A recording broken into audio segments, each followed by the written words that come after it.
자, 우리가 이 잠언서 13장에 이제 왔습니다. 꽤 오래 했는데요. 한 절 한 절 이렇게 좀 속도를 낼 수도 있는데 또 뭐 속도를 내어봐야 또 짧게 이렇게 살펴보는 것보다 한 구절 한 절을 조금 더 곱씹는 게 더 유익하지 않나 그렇게 생각이 듭니다. 자주 강조합니다만은 늘 우리의 삶이 지혜입니다. 지혜. 이 지혜가 있는가 없는가가 우리 이제 믿음 생활을 합니다만은 결국 믿음의 생활이라는 것은 지혜가 더 이전보다 더 번뜩이고 지혜를 더 많이 축적해가는 과정이라면 믿음의 삶은 뭐 추상적인 그런 것이 아니고 실제 매일 우리에게 일어나는 삶 속에서 우리가 적용해야 될 것들이죠. 뭐 가정에서 부부가 갈등이 일어나도 그것도 지혜가 필요한 것이죠. 지혜가 있으면 그 갈등을 최소화하고 또 그 갈등을 행복의 기회로 만들어갈 수 있는 것도 지혜이죠. 갑자기 돈이 생겼다, 많은 돈이 생겼다. 그러면 그걸 어떻게 쓸 건가? 그게 지혜죠. 그걸 돈이 생겼다고 그게 다 축복이 되지는 않죠. 그걸 어떻게 잘 사용할 것인가, 그것이 지혜의 몫이라고 할 수가 있겠습니다. 우리의 모든 관계도 그렇고 신앙생활에도 그렇고 우리의 매 순간의 지혜는 돈보다 더 귀하고 우리의 지식보다도 더 귀한 것이라고 볼 수 있습니다. 요즘 세상을 살다 보면 굉장히 느끼는 게 혼란스럽다. 뉴스를 별로 이렇게 보고 싶지 않죠. 보면 늘 사건 사고 혼란 무질서 뭐 부정 부패 살인 폭력 자살 뭐 얼마나 복잡합니까 우리 사회가. 또 미래를 불안하게 하는 각종 통계들 뭐 저출산의 문제 이혼의 문제 황혼 요즘 이혼 요즘 또 졸혼이라는 말을 하대요. 뭐 졸업하듯이 결혼도 졸업한다. 뭐 이제 이런 단어들도 나오고 뭐 파업을 하고 데모를 하고 고사 고발을 하고 이런 일들이 계속 일어나요. 자, 이런 복잡한 이야기들을 계속 듣다 보면 우리가 들어야 할 모범 또 우리가 살아가야 할 길들을 그런 뉴스들에서 들을 만한 게 하나도 없죠. 현대인들이 갈수록 이 대기 오염처럼 어제만 반짝했는데 며칠 또 우리 미세먼지가 굉장히 많았잖아요. 사실은 그것처럼 매스미디어에서 오는 이 많은 이 정보들 그리고 많은 잡다한 이야기들에 우리가 노출되어 있습니다. 요즘은 이제 뭐 핸드폰을 다 갖고 있으니까 실시간에 그 뉴스들을 우리가 대하는데요. 그 대한 뉴스들 안에서 우리의 삶에 무슨 큰 이 격려가 되고 힘이 되고 지혜를 주고 삶의 모범을 들을 만한 게 없잖아요. 오히려 공해요, 공해. 전부 다 공해 내면 거의 대부분은 90% 이상, 95% 이상이 공해. 뭐 안 들어도 될 오히려 들어서 유익이 전혀 없는 이야기들이 막 쏟아져 나오니까 이 문화의 쓰레기들 이런 것을 뒤집어 쓰고 있는 거죠. 뒤집어 쓰고 있는 거. 지난번에 뉴스에도 보니까 고래가 죽었는데 보니까 이 배를 여니까 이 안에 막 어마어마한 쓰레기들 온 쓰레기들을 그 입이 크니까 막 다 들어왔겠죠. 그러니까 플라스틱 이런 것들 쓰레기들이 배 안에 꽉 차서 죽은 거예요.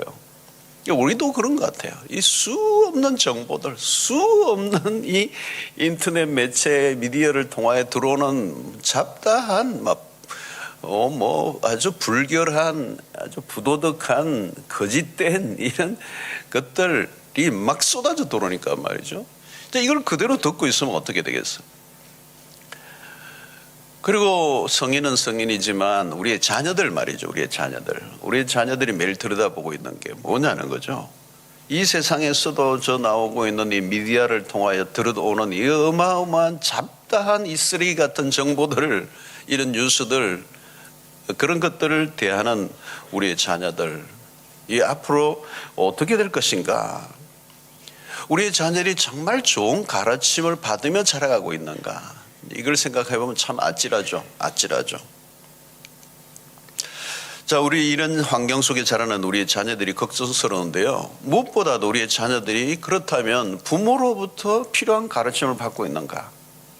이게 이제 참 우리가 이제 고민해야 될 것입니다. 최고의 교육 현장은 가정이다라고 하는 부분에 이의가 없을 거예요.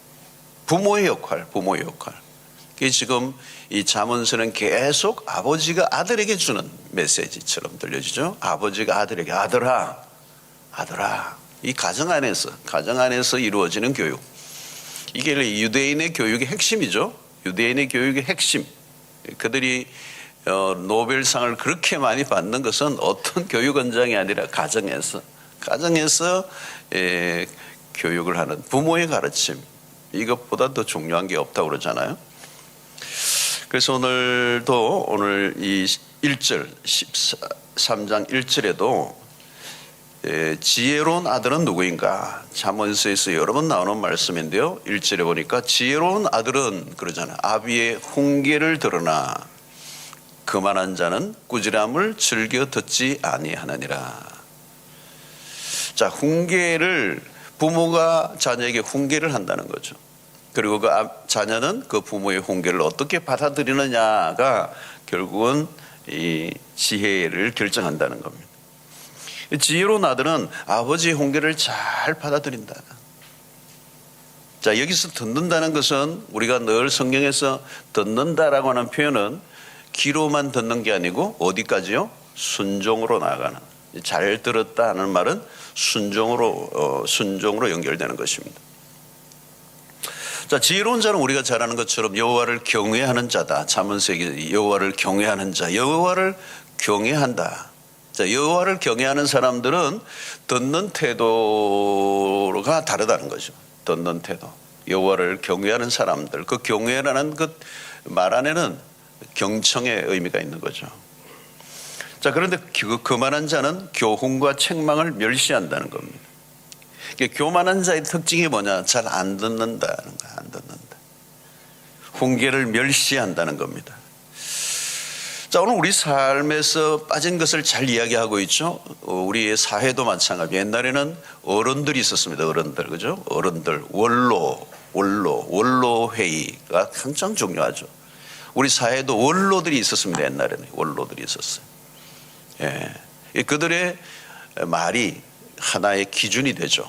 어려울 때 아주 사회가 어렵고 세상이 어렵고 또 이렇게 아프리카도 가면 부족 사회인데도 원로들이 딱 있는 거죠. 원로 회의가 있어서 거기서 결정해 모든 것에 중대한 영향을 주는. 요즘도 어른들의 덕담을 이제 이렇게 기다리는 것도 있지만 어른들이 덕담을 하면 요즘 사람들이 어떻게 얘기하죠? 그걸 덕담을 많이 하면 그 덕담으로 듣지 않고 꼰대라고 얘기합니다. 네. 어른들의 이야기를 잘 귀를 기울이지 않는 문화예요, 요즘은. 문화가 급격하게 이제 변하면서 오히려 이제 세상의 신문물들을 젊은이들이 먼저 익히고 자녀들이 부모에게 가르쳐 주는 거죠. 가르쳐 주는 거. 그러니까 물론 문명의 위기에 대한 기술을 배우는 것은 젊은이들이 낫지만 삶의 지혜는 안 되는 거잖아요. 그것은 살아가면서 만들어지는 것이니까. 그걸 배워야 되는데 그걸 듣지 않으려고 한다는 거. 자, 여러분 오늘 이 부모로부터 제대로 배우고 있는가? 그 배우면 최상입니다. 핵심은 가정교육이라는 것입니다. 좋은 부모를 만난다는 것. 삶에 농축된 지혜를 가진 부모와 그 말에 귀를 기울이고 순종하는 자녀가 있다면 그건 한 가정의 문제가 아니라 사회와 국가와 인류에도 영향을 미칠 겁니다. 예. 자, 이것을 우리는 무엇으로도 적용할 수 있습니까? 하나님 아버지와 자녀된 우리와도 연결해서 적용할 수가 있겠죠. 예수님을 보면 아버지에게 항상 어떤 아들이었습니까? 히브리서 5장 8절을 보면 그가 아들이시라도 받으신 고난으로 순종함을 배워서 예수 그리스도의 모습이 우리에게 가장 각인시켜주는 중요한 모습이 순종이라는 겁니다. 누구에게요? 아버지에게 순종한다는. 자, 우리에게 주어진 구원은 아들이신 그리스도의 온전한 순종을 통하여 우리에게 주어졌다는 겁니다. 그러므로 오늘 우리가 하나님의 말씀을 듣는데도 사실은 이 아들의 모습이 우리에게 있어야 되는 거죠.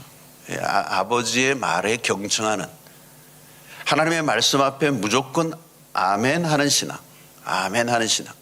그게 가장 복된 삶이 된다는 것을 오늘 우리에게 말씀하고 있습니다. 그래서 오늘 우리가 하나님의 말씀을 들을 때 우리는 어떤 태도로 받아들이고 있는가도 한번 살펴보는 것이 우리의 삶의 지혜와 미련한 자를 가르는 기준이 될 수 있습니다.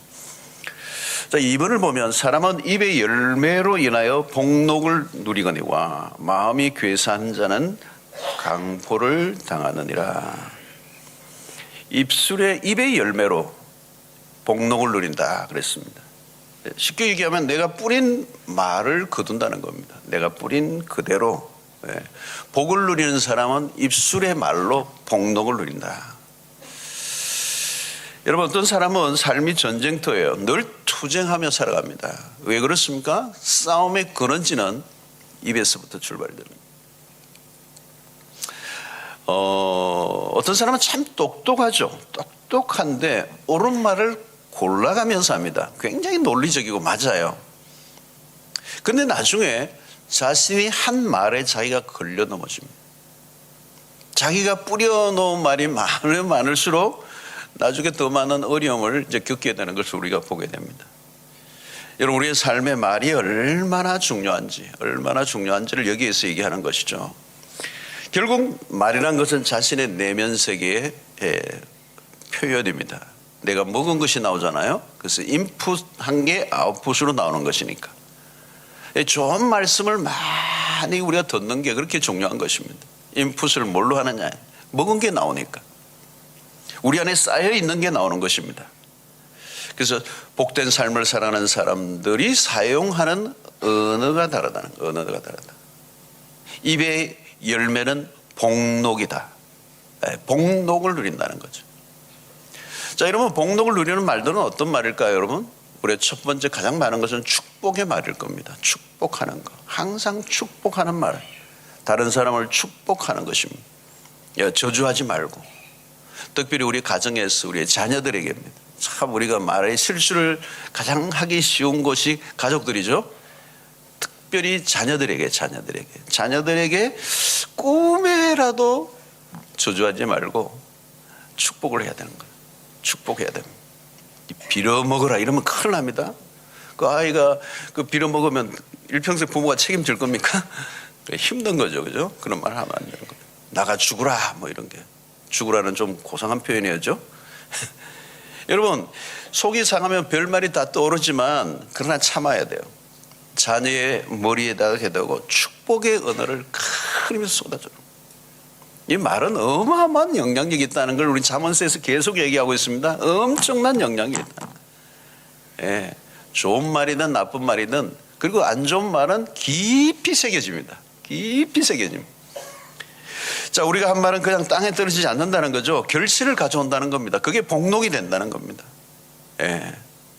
그래서 우리는 남을 비판하지 말고, 요즘은 디스한다고 그러죠. 험담하고 다른 사람을 비난하고 폄하하고 비판하지 말아요. 자, 우리가 또 믿음의 언어를 써야 되죠. 항상 믿음의 언어는 긍정적입니다. 밝은 말이죠. 아무리 어려워도 희망적인 언어를 사용하는 것. 다른 사람을 세워주는 것. 안 될 것이라고 말하지 말고 될 것이라고 말해주는 것. 또 감사의 말이죠. 항상 감사의 말. 원망과 불평을 거치라는 거죠. 여러분, 관계도 감사하면 관계가 확 풀리는 거예요. 여러분, 아내들과의 관계도 마찬가지죠. 나에게 안 해주는 것만 자꾸 생각하고 약점만 생각하면 막 안 좋은 말이 나오죠. 근데 좋은 점을 생각하고 좋은 것을 찾아내야 돼요. 찾아내요. 나를 위해서도 좋은 겁니다. 아내의 좋은 점을 하나 찾아내고 감사해 보십시오. 여러분, 이제 연말이 됐잖아요. 연말이 됐는데 여러분, 가족들에게도 한번 오늘 가서 감사 한번 해보십시오. 갑자기 아내가 왜 뜬금없이 왜 이러는지도 모르는데 그래도 한번 눈치 거시 감고 이 한 해 동안 밥 헤매긴다고 우리 가족을 위해서 수고했다고 한마디 해보면요 확 풀려요. 모든 게 다 풀리는데 그 한마디를 못하는 거죠. 여러분, 격려의 말을 해야 합니다. 이 세상에 얼마나 팍팍합니까? 얼마나 팍팍합니까? 예. 우리 사회에는 격려가 좀 부족한 것 같아요. 격려가 좀 부족한 것 같아요. 예. 우리 서로가 이 연말에 또 우리 부서에서 사역하고 애쓴 분들을 위해서도 한마디 하죠. 수고하셨습니다. 감사합니다. 참 당신 때문에 행복했습니다. 은혜를 많이 입었습니다. 사랑을 입었습니다. 이렇게 해주는 거예요, 여러분. 예. 직장에서도 아래 사람들에게 한마디 좋은 말을 해주는 거죠, 여러분. 예. 부하가 피곤하다 이러면 그렇지, 수고 많았지, 쉬어가면서 해, 이렇게 얘기해야 되는데 요즘 젊은 사람들 약해. 그러면 꼰대가 되는 거예요. 그러면 사람들이 그냥 머리를 흔드는 거죠, 여러분. 여러분, 약점보다 강점을 발견하고 세워주는 거. 이것도 여러분 우리가 연습해야 됩니다. 연습 안 하면요 우리의 죄성이 쉽지 않습니다. 입에서 고운 말이 잘 안 나온다는 거예요, 우리의 죄성에. 그래서 오늘 여러분, 마음이 괴사한 자는 강포를 당하느니라. 괴사한 자는 거짓으로 행하는 자를 말합니다. 불성실한 태도로 살아가는 사람들을 말해요. 폭력과 불법을 행하는 자들을 말하는 것입니다. 여러분, 오늘 우리의 행복한 관계, 행복한 가정, 딴 거 아닙니다. 다른 어떤 환경과 어떤 외적인 요소가 아니라 가장 중요한 것은 말입니다.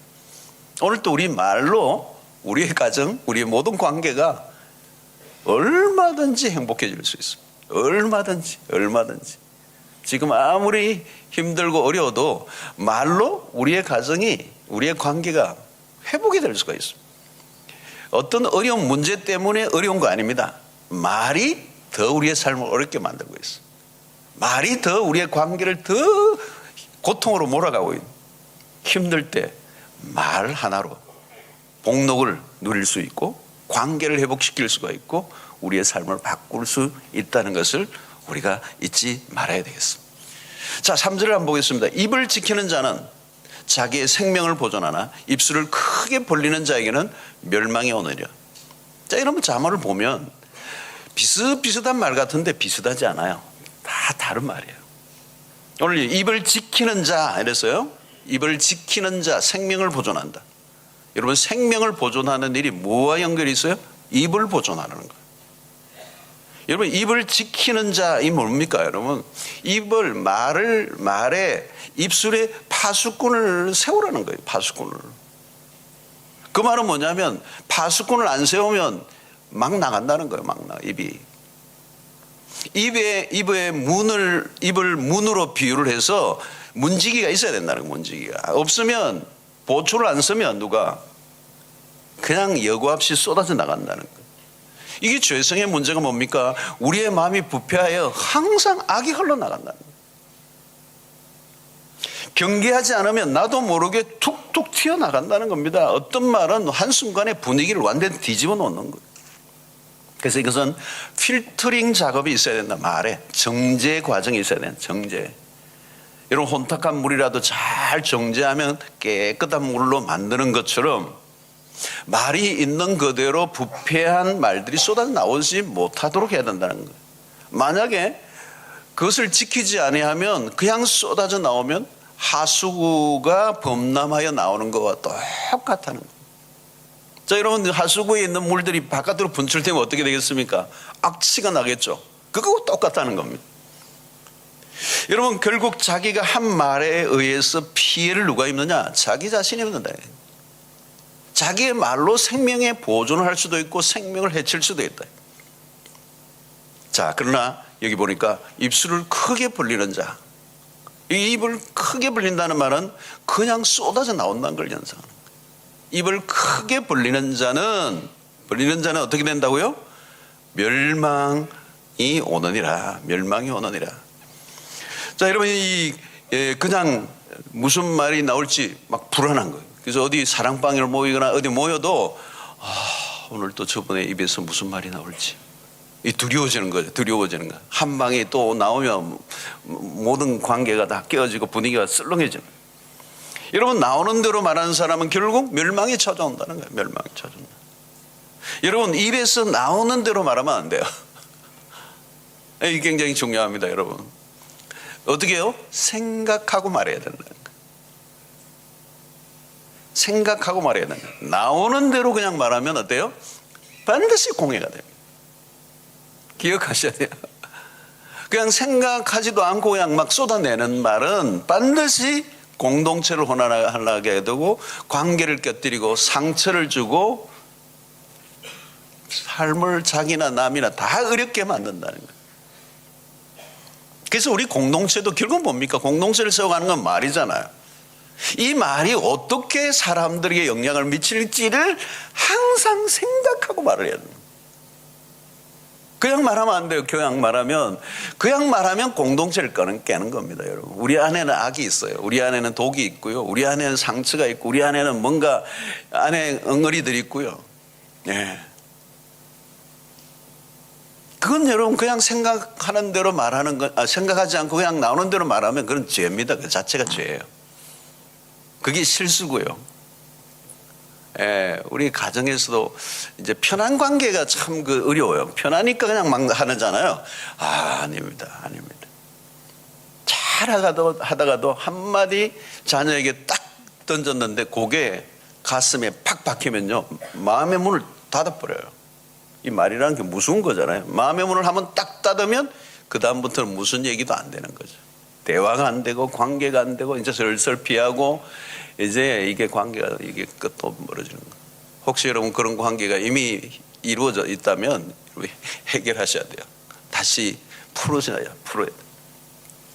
여러분, 사랑방에서 이 조심해야 될 게 이겁니다. 사랑방에서 갔다가 이 말 때문에 다시는 사랑방 가나 봐라. 사랑방이 아니라 상처방이다. 안 가는 거예요. 다른 게 어려운 게 아닙니다. 말로 인하여 어려움을 겪고 자칫하면 어떤 경우는 사랑방이 해체되어 버립니다. 그러니까 입술을 통하여 우리 자신의 영혼에 있는 게 고스란히 나오는데 우리는 생각보다 죄성을 가지고 있는 존재이기 때문에 우리에게 좋은 말들이 흘러나오지 않을 때가 많기 때문에 자꾸 생각해 보라는 거예요. 그래서 우리의 성찰이라는 게 뭡니까? 깊이 생각을 곱씹고 내 생각도 오염되어 있는 거예요. 생각을 하고 말해도 이 생각 자체도 오염되고 생각 자체에도 죄가 파고들어 있기 때문에 그 생각도 생각을 해봐야 되고 그 생각도 성찰이 필요한 거예요. 많은 그게 요구되지 않으면 우리도 모르게 말이 나오고 그 말이 우리의 관계를 다 깨뜨리는 것이죠. 자, 입을 크게 벌리면 안 됩니다. 막 쏟아 나갑니다. 입을 닫아야 돼요. 내가 교만한지 겸손한지 지혜로운지 미련한지 입을 크게 열며 나오는 순간 모든 게 다 드러나고 마는 것입니다. 자, 4절을 한번 보겠습니다. 4절인데요. 4절이 오늘 핵심 구절로 다루겠습니다. 게으른 자는 마음으로 원하여도 얻지 못하나 부지런한 자의 마음은 풍족함을 얻느니라. 여기 게으른 자, 부지런한 자, 이것도 잠언서에서 계속 나오는 주제죠. 자, 게으른 자는 마음으로 원하여도 얻지 못한다. 자, 이러면 인간은 무엇인가를 원해요. 다 소원이 있습니다. 소원을 가지고 있어요. 어떤 소원이든 있는데 어떤 사람은 소원으로 끝납니다. 어떤 사람은 소원한 걸 이루어요. 차이는 뭡니까? 소원한 것을 이루기 위해서 얼마나 대가를 지불했는가. 그 얘기를 하는 것입니다. 다른 차이가 없어요. 자, 여러분, 우리가 소원한 것이 이루어지는데 그 소원이 중요한 것은 소원만 하는 게 되는 것이 아니라 소원한 것을 위해 노력해야 된다. 아주 단순한 진리를 얘기하고 있습니다. 여러분, 잠언은 제가 자주 얘기했습니다만 이 창조의 원리를 가르치고 있습니다. 여기서 인간의 책임이 강조되는 거죠. 인간의 책임. 자, 여러분, 우리가 기도를 하지만 인간의 책임을 간과해서는 안 된다는 거예요. 우리가 할 일을 전혀 하지 않고 하나님의 도움을 구하면 되느냐? 그러지 않다는 거예요. 우리 아이들이 자주 그러잖아요. 시험 칠 때 하나님 지혜를 주십시오. 하나님 기억력을 주십시오. 그런데 책은 한 번도 안 봤어. 기억날 게 없어요. 기억날 게. 책을 읽었어야 기억나게 해주시지. 읽지도 않았는데 무슨 기억을 무슨 나겠어요. 책 표지만 봤는데. 그러니까 여러분, 인간의 책임을 다 무시하고 하나님이 도와주실 것만 기다리는 것은 일종의 도박이죠. 기도도 마찬가지. 사업이 잘 되게 해 주시옵소서. 아무리 주시옵소서 몇 번, 100번을 해도 자신이 해야 될 역할을 전혀 하지 않고, 그거 안 되는 거죠. 여러분, 신앙생활도 마찬가지입니다. 하나님이 은혜를 주시지만 은혜를 받기 위해 우리가 할 일이 있어요, 여러분. 일단 성경을 읽어야 되고요. 은혜 받는 자리에 적극적으로 나가야 되고요. 게으르면 은혜 받기 힘들어요. 은혜 받는 기회도 자주 가지려고 노력하는 사람과 소극적인 사람은 차이가 있습니다. 은혜 받을 기회가 많을수록 더 유리한 거죠. 그러면 어때요? 부지런해야 되는 거죠.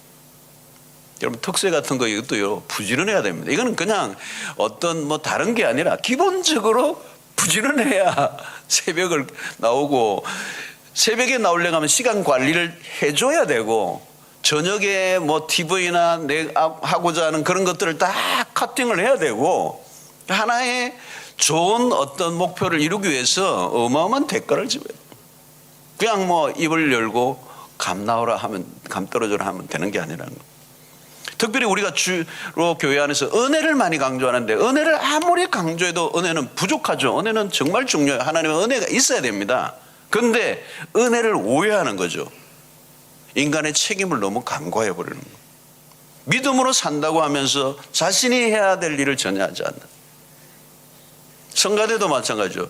연습 시간을 충분히 하고, 하나님 오늘 우리가 열심히 연습해 싸우니 주의 은혜로 더하소서 이래야 되는데, 오늘 시간이 없고 연습은 할 시간이 없어서 그냥 은혜로 합시다. 은혜로. 은혜로 할 수도 있지만 연습을 충분히 해야죠. 자, 여러분, 누가 부지런합니까? 하나님에 대한 열린 태도를 가진 사람이에요. 하나님이 하실 일에 대한 기대감이 있을수록 우리는 적극적일 수가 있습니다.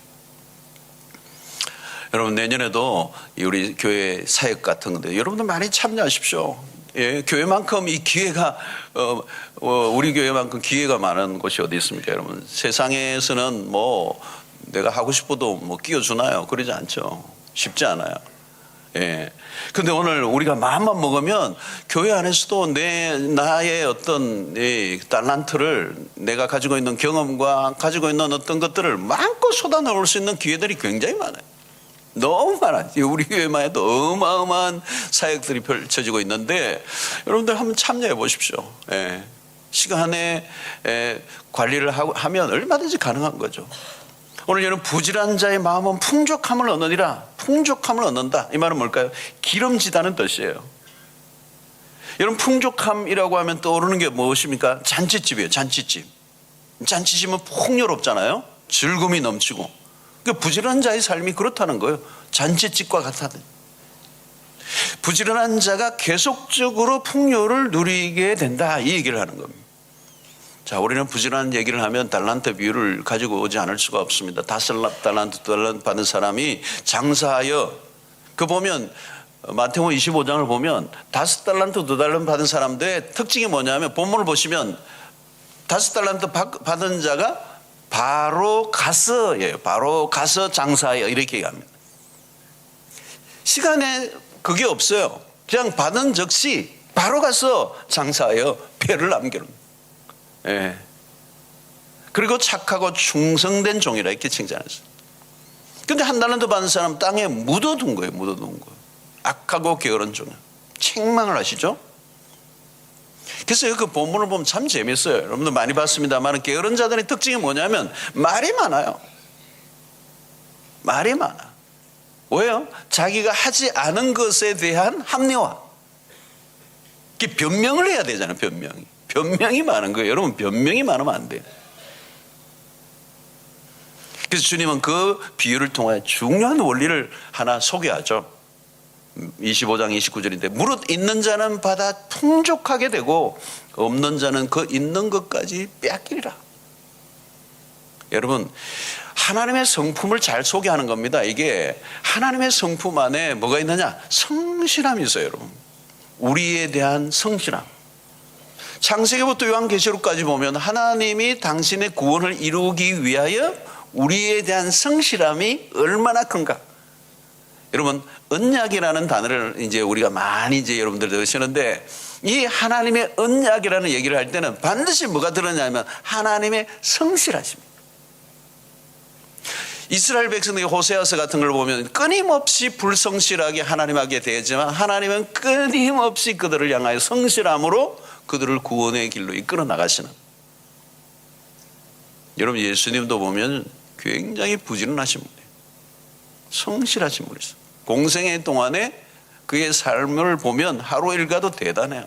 왜 새벽 기도를 하셨죠? 예수님이 새벽 5일은 미명에 그렇게 습관을 쫓아 기도하신 이유가 뭐냐면 낮 시간에는 너무 많은 일들이 밀려오니까 기도할 시간을 따로 확보하기 위해서는 새벽밖에 없었던 거예요. 그러니까 새벽에 기도하셨단 말은 예수님의 삶은 공생애 동안에 치열하게 사셨다는 거예요. 예, 마가복음 같은 데는 어느 본문을 보면요, 새벽부터 시작해서 시간이 나옵니다. 타임 테이블이 나오는데 그냥 식사할 겨를도 없었을 때가 많았어요. 자, 여러분, 부지런한 사람들은 어떤 사람들입니까? 책임을 지는 사람들입니다. 게으른 사람들의 특징이 뭐냐면 책임감이 약해요. 책임을 안 져요. 약속을 하고 펑크를 내버려요. 믿을 수가 없는 거죠. 믿을 수가 없는 거죠. 여러분, 공산주의가 왜 가난하게 되었습니까? 책임을 안 져요. 아무도 책임지는 사람이 없어요. 열심히 할 이유가 없어요. 경쟁을 하지 않아도 좋은 것 같지만 나중에 모두가 굶어 죽는 거죠. 굶어 죽는 거죠. 연변 어디죠? 중국 쪽에서 북한을 이렇게 보니까 전에 한번 압록강 상류로 가서 이렇게 보니까 가을인데 옥수수를 심기는 심은 것 같아요. 옥수수를 심었는데 우리 한국에서 보는 이런 게 아니에요. 다 이렇게 말라 비틀어져 있는 거예요. 제대로 이게 관리가 안 되는 거예요. 심으라 해서 심기는 심었는데 그걸 제대로 관리를 해줘야 열매가 맺히는데 이 관리를 안 해주고 심으라는 그 명령이 떨어져 심기는 다 심었어요. 하라는 대로는 하기는 하는데 여기를 통해 이걸 거두어서 내가 먹는다라고 하는 이게 없으니까 이게 분배가 되고 나한테 올지 않을지도 모르고 그러니까 이게 대해서 책임을 안 지는 거예요. 그게 대충 하는 거예요. 대충 관리하고 막 하라는 대로 눈치 보고 막 했다가 말았다가 하니까 이 옥수수들이 제대로 자라지가 않았어요. 이게 뭐예요, 여러분? 책임을 지지 않는 거예요. 책임을 지지 않는 거예요. 호주에서도 제가 보니까 복지제도가 참 잘 돼 있거든요. 거의 사회주의 국가와 비슷한데 폐해가 커요. 실업수당을 받으면 젊은이들이 실업수당 그냥 받아가지고 여행 다니는 사람이 있어요. 일을 안 하는 거죠. 일을 안 하는 거예요. 게으름이 정당화될 수 있는 사회, 위험한 겁니다. 게으르게 사는 것도 자유죠. 그러나 그것이 다른 사람에게 피해를 주면 안 되는 거잖아요. 그죠? 여러분, 자녀가 게으르면 그 모든 게 고스란히 가족에게로 돌아가요. 누군가 평안을 누리려고 하면 누군가 수고를 해야 되잖아요. 공짜는 없는 거잖아요. 공짜는 없는 거거든요. 공짜는 없어요, 여러분. 이 성경에 없는 거지만 거의 성경에 갖고 온 말이 공짜는 없어요. 여러분, 누가 믿을 만합니까? 믿을 만한 사람 여러분 한번 생각해 보시죠. 딴 거 아닙니다. 책임을 지는 사람. 그 사람은 책임을 진다. 뭐 그냥 밤을 몇 새를 세우든지 하여튼 책임을 지는 사람. 맡은 거에 대해서는 100% 이상 해내는 사람입니다. 여러분, 하나님이 사람들을 불러내실 때도 보면요, 모두가 일을 하고 있는 사람들을 불러내셨어요. 노는 사람 부르지 않으셨어요. 베드로 언제요? 밤이 맞도록 고기를 잡았던 그 생계를 책임지게 최선을 다했던 어부의 모습입니다. 그때 주님이 찾아오셨어요. 모세가 양을 칠 때 어느 날 그 광야에 양떼를 거느리고 가는 동안에 하나님이 부르신 거예요. 다윗도 마찬가지입니다. 형들은 다 아버지 곁에서 빙빙 돌고 있을 때 이 다윗은 양떼를 지키고 있는 거예요. 그 벌판에서 양떼를 지키고 있는 그 험한 일을 이 막내가 하는 거예요. 말제가. 이스라엘 백성을 이끌 돌볼 목자는 누구냐는 거예요. 자기의 집에서 양떼를 책임지고 있던 다윗에게 하나님 기름 부어주신. 여러분, 모세가 양을 잘 치는 목자로 살았어요. 40년 동안. 다윗도 마찬가지. 목동의 역할. 그러니까 여러분, 골리앗을 때려잡은 것은 하나님의 전적인 은혜지만 이 물맷돌 실력은 그 양떼를 지키면서 터득했던 다윗의 무기란 말이죠. 그 시냇가에 끊임없이 작은 그 물맷돌을 찾아내고 그것을 돌리고 그 사자와 곰들 사이에서 그 양떼를 지켜내고자 하는 이 목자의 이 열심, 성실함, 책임을 다하는 것. 여러분, 이 목축이나 농사 짓는 일을 부지런해야 되는 겁니다. 부지런하지 않으면 할 수 없는 거예요. 요즘 TV 같은 데 보니까 이 농사 짓는 분들 이렇게 그런 것이 요즘 많이 나오는 것 같은데, 농사는 아무나 하는 게 아니구나. 진짜 열심히 해야 되구나. 그 때를 놓치면 다 소용이 없고 끊임없이 일을 해야 되는. 여러분, 어떻게 보면 자신이 맡은 일에 신실하게 책임을 감당하고 있는 사람, 그 사람들을 하나님이 부르신다. 그래서 가만히 보면 여러분, 일을 하는 사람에게 자꾸 몰려요. 일을 잘하는 사람에게 자꾸 몰린다고. 바쁜 사람이 계속 더 바빠지는 겁니다. 한가한 사람에게는 일이 가지 않아요. 가도 안 되니까. 여러분, 인생은 참 짧습니다. 이것저것 재지 않고 하루하루 하나님이 주신 삶의 기회로 믿고, 여러분, 기회란 그러잖아요. 기회라는 말의 뜻이 뭡니까? 지나간다는 얘기예요. 그 히랍 신화에도 마찬가지. 지나가면 그 기회는 다시 잡기 어렵다. 지나가면 잡기 어려워요. 기회는 지금이라는 거예요. 여러분, 믿음의 삶은 그 삶에 주어진 삶에 굉장히 적극적인 것이죠.